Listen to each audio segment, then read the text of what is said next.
And we are on air. Hi guys, my name is Brianna, and today I'm going to be telling you about types of professors in college from my second semester. So let's get right into the video. Okay, so I did this video after my first semester, and it was very skit based, and I did really want to do that again. However, this semester was kind of cut short and changed. As you all probably know, we have a pandemic going on, so my classes all switched to online classes, and it's over now, and it has been for a little while, but that change made it hard to have enough on these teachers to make skits. Or maybe I'm just not good at it, so I need more to go off of to do it. Who knows? Either way, I'm not going to be doing skits, but I still thought it'd be interesting to talk about the different teachers or professors, whatever you want to call them, in school and what they're like. And yeah, so these are all going to be based off of my own teachers as I go through them and stuff. However, I do want to say that for entertainment purposes, I am dramatizing this a bit, and if you are one of these teachers or you work for my school or anything like that, this is just for entertainment purposes. I mean no harm, and if you take any offense, I'm sorry. This is just meant to be lighthearted, and I actually did like most of my teachers. There is one exception, but she was a nice person, so I don't want to be too mean. But 2 semesters of college down now, and only one teacher I didn't really care for. I think that's pretty good, so I'm hoping we'll continue that moving forward. But yeah, let's get into the teachers. So when I was trying to figure out whether or not to do a skit for this, I did start by writing the preliminary descriptions of each teacher's like I did first semester to turn those into skits. So that's what I'm going to be going off of, but then I'm going to continue in my own words and maybe tell you guys a little bit about what they were like as teachers. So if you watched my last video on this for my first semester, you would know that I basically titled each teacher something, and then I talked about what they were like. So for this, I gave each teacher 2 titles because the teachers, not all of them, but many of them changed drastically when they switched to online. So I gave them a type of teacher they were in person and a type of teacher they were online. So I thought that would be pretty interesting. So I'm going to start with the teachers who were the most lenient and go to the teachers that were the most strict. Hope that makes sense. Let's get into it. My easiest class was child psychology, and I titled this teacher The Mismatch. This is a teacher who's qualified in a different subject than they're actually teaching. So for me, this teacher is qualified in forensics and somehow ended up teaching in childhood psychology. Well, let me specify. Forensic psychology. So they were technically qualified to teach my class, but it wasn't their specialty. That's what I'm trying to say.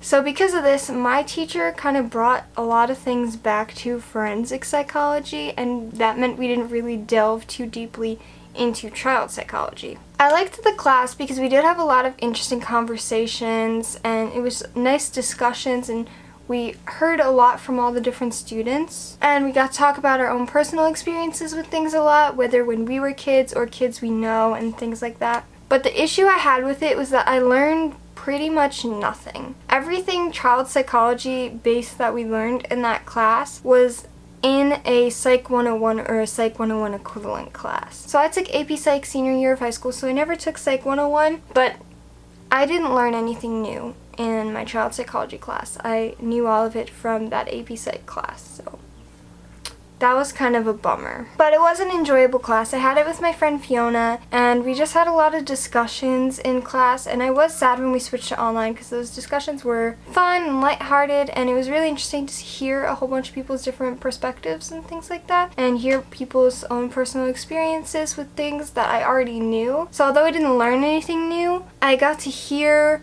what people had to say on the topics I already knew about, and that was something I did take from the class and I did enjoy. Now when that class switched to online, I wasn't sure what to name this teacher for online because I have a word that I'm going to use, but it's not quite right. So I named her the inept. So inept because she was inept in online teaching. She had no idea how to use the online classroom. Also had no motivation to learn. On the last day of in-person classes, we had a discussion and we were all giving her ideas on how she might want to potentially run the online class, ways to make it easy for us, but to also still have work and like things to do and to continue the learning process. But she didn't want to learn all these new things on how to do them on the classroom, so she just didn't. So this meant she gave very, very minimal online work, which made the class a million times easier. But again, it was frustrating because I didn't learn anything, and now we were having minimal discussions, so I wasn't even getting that one aspect I was getting from the in-person classes. It was nice to have that one refreshing class where everything was easy and breezy when everything else was super stressful, because almost all my other classes were stressful switching to online. So it was nice and it was like a breather, but it was really disappointing that like even in the easy classes switching to online, I was still losing something. And that just like online classes didn't work for me, and I know most people it didn't work for them. I personally think it's not because online classes don't work. I think it's because these classes and these teachers are meant for in-person classes. They're not formatted to be online. These teachers aren't prepared to be online. So the switch to online is a mess for every single class. I had one class where it wasn't a mess, and that's because this teacher teaches that same class also online, so she already knew what to do and had everything ready to go. But all these other teachers, they weren't prepared for this, and that made a big mess. That's it for my child psychology teacher. My camera's about to die, so I'm going to take a break and charge it for a bit, and then we're going to come back and talk about the other 4 teachers. Okay, we are back, so let's see where we left off. Okay, so the next teacher would be my mythology teacher, which in person I labeled the intellect. This teacher loved engaging in conversation, was often going on and on and on about critical thinking. That was actually the basis of our whole class. There wasn't much actual work or physical assignments. It was always just these in-class conversations, and then we'd have our paper, midterm, final, but no like day-to-day or week-to-week assignments. Each class was a discussion, and I found I actually learned a lot from this class. It was really engaging, and I was constantly hearing what other people had to say and reading things and then having to form my own opinions on them and answer questions, and it was all very educational. A high level of learning with a minimal amount of stress due to there not really being any assignments outside the classroom was amazing. This teacher has a really good idea on how to teach without using classic teaching methods, and a lot of teachers could learn a lot from this teacher because it shows you don't have to stress out your students to help them learn. When we made the transition to online, this class had to change a lot because, like I said, it was all based on in-class discussions. So I'm going to be calling this teacher the forgiving. This teacher knew a lot of other teachers wouldn't go so easy on us, so she decided she would be the forgiving one, given these were extenuating circumstances and very difficult on many, many students, especially when you don't know what's going on in each individual student's actual life and how their jobs are being affected, how their families being affected, how their friends are being affected, and how that's going to affect them. You didn't have to do every single assignment to pass the class. That was a big change, although we did have assignments then because we had to do something if we don't have discussions. And we also got extensions on any assignments we want if we just asked her. She had a lot of compassion but was still able to teach. I still learned in the online portion of this class despite the very flexible schedule, workload, and all of that. It was a really great class, and although there was still work to be done, it was easy and I could do it at my own pace, and I didn't have to worry or stress about that class because I knew if I had any issues, I could just reach out to her and it would be handled. So that's the last of the easy classes. There was 2 relatively easy classes, and the rest are hard or incredibly hard. The next teacher is my intro to literature teacher, or as I call, the cynical. This is a teacher who likes to argue that his own job is pointless, and that higher education is pointless, and that taking his class is pointless. But yet he also wants to argue that certain things are necessary in life, including higher education. No matter what you said, he always had an argument against it. He made you really think and contemplate your beliefs and try really hard to defend them. You couldn't just say something. You had to have a lot to back it up because he was gonna tear down your argument. Although it was incredibly frustrating at times, it led to a lot of really great conversations and deeper thinking about my own beliefs and why those are my beliefs and how I would defend them. And I think that's really important. He gave us a list of quote-unquote answers about these two things we were working on, but also about life in general. And he had us argue all of them and contemplate all of them and whether they were true or not. And he argued they weren't true in our conversation, but yet the end moral was that they are true. So this could just give you a little bit of an idea on what this teacher was like. Here are the answers. We are all part of the system. Most people live lives of quiet desperation. Nonconformity is intrinsically valuable. We will all be tested someday. We are tested every day of our lives. Romantic love will mess you up. Romantic love brings out the worst in us. Romantic love is a source of strength and change. Romantic love brings out the best in us. Each of us is capable of monstrous things. Each of us is capable of heroic things. We are all driven and derided by vanity.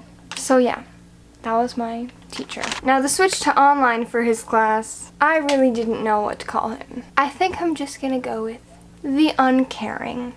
Not uncaring because he was uncaring to us. Uncaring because he did not care what people thought of his actions and his words and what he said and whatever. He just did whatever the heck he wanted to do. Because of his cynicism and the out there things he would say in class, that was pretty tame to the things he would say in class. Because we would talk about a lot of deep things and he would roast students for their beliefs and all this stuff. Because of those sort of things, there are things that he would say in the classroom that you wouldn't think a teacher would necessarily put someplace that an administrator could look at and read anytime they want. You would think they'd be like, okay, I'm gonna have to change my teaching style a bit if we're gonna have everything set in stone about my beliefs and what I say in my way of teaching. But no, this teacher didn't care. His online modules and discussion boards were just as out there as his in-person discussions. It often left me shocked and at a loss at how absurd some of the things were. He once had a whole section of a module that was just pictures of different vegetables looking like penises. No clue why. If you're interested in seeing these lovely vegetable pictures, I'll put some on the screen.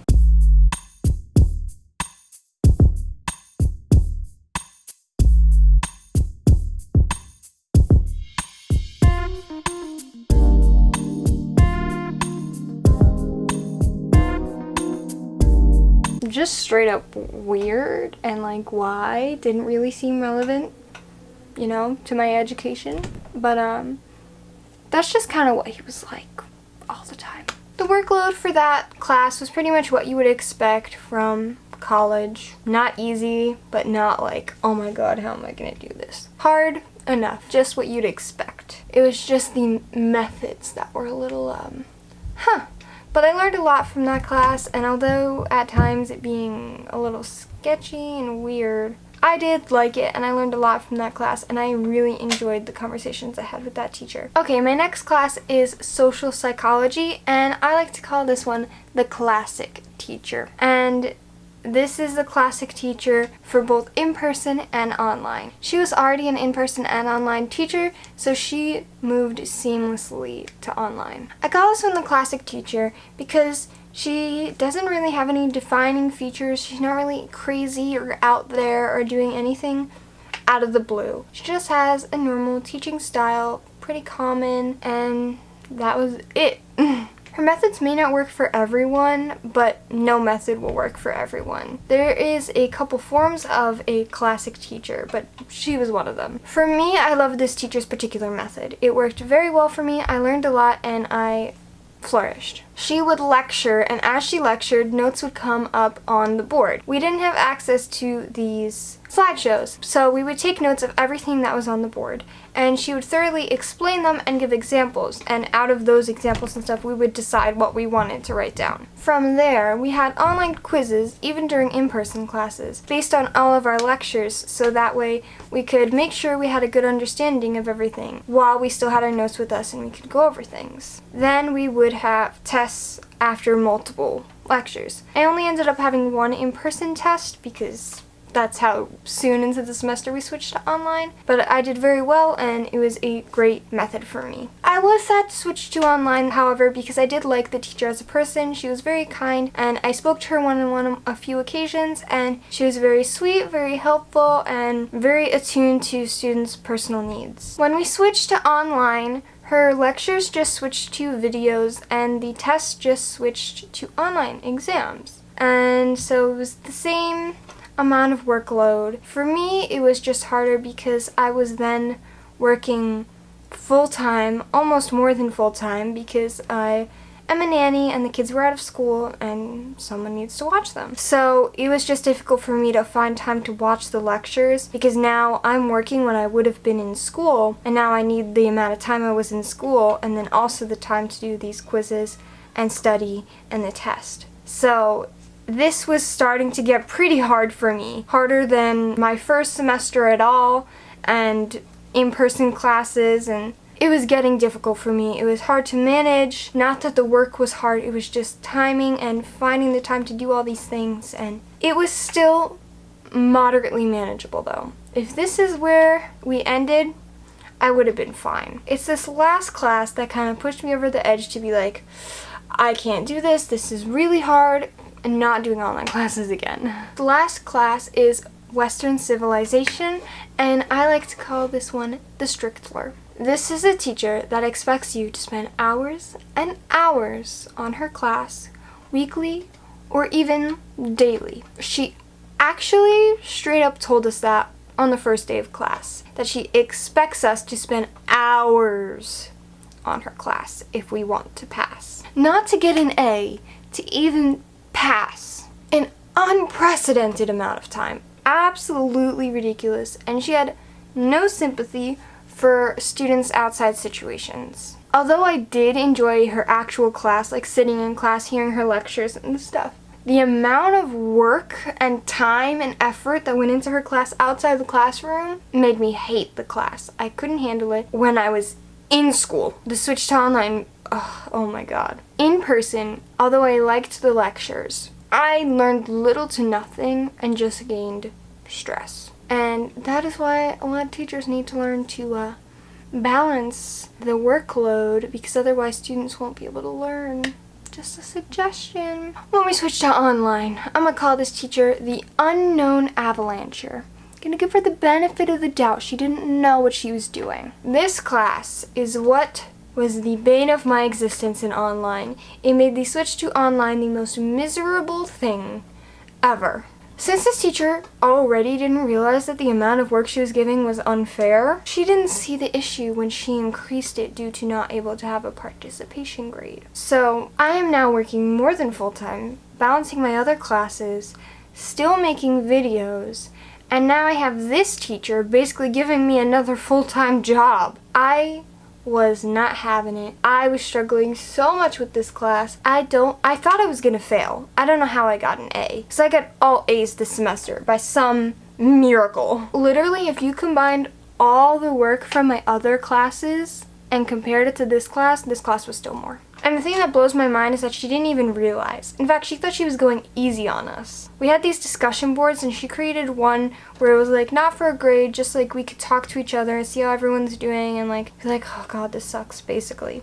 And multiple students, including myself, made posts being like, I don't know how I'm gonna get through the semester, it's so difficult, there's so much work, and like I'm struggling and this and that. And to all of them, she replied along the lines with, oh, I'm so sorry, I hope this class is like helping, like giving you less of a workload. I hope I'm going easy on you and like I'm relieving some of that stress. She thought that! She thought she was relieving stress. Like, we were literally telling her we were struggling and we were having these personal situations where it was becoming difficult to do this. And she was not being receptive to it at all. Like in my thing, I literally said that I was working more than full time and like I was struggling to balance school, and like I wish that some teachers would just tone it down a bit considering the circumstances and understanding that everyone's struggling and they don't really have the ability to be doing all this work. And she literally replied just being like, "Oh, I'm so sorry. I hope this class is like a breath of fresh air for you and you don't have to stress too much." And I'm just here like, I lose so much sleep trying to get work for your class done because I don't have time any other time. So, yeah, it's not a breath of fresh air. It's the most stressful. So that was my experience with switching to online during a pandemic. It was not fun. Somehow managed to still get straight A's, still got my 4.0. I'm so grateful for that, beyond grateful, because I don't even know how it happened, because I was a whole mess. But I'm just hoping that next semester is going to be in person, because I will not be able to handle another semester online. But yeah, I don't know if I should maybe do a short version of this video where I have a couple skits. I mean, there were some funny things that happened throughout the semester, but I couldn't see how it could be enough to make a whole video, considering there's no way to make skits for the online thing, at least not from my perspective. If you guys have any ideas, you can let me know down below. And if you would like to see another version of this video with some skits, who knows. But for now, that's it for today's video. Thank you guys for watching. I hope you enjoyed, and I'll see you in the next one. Mwah!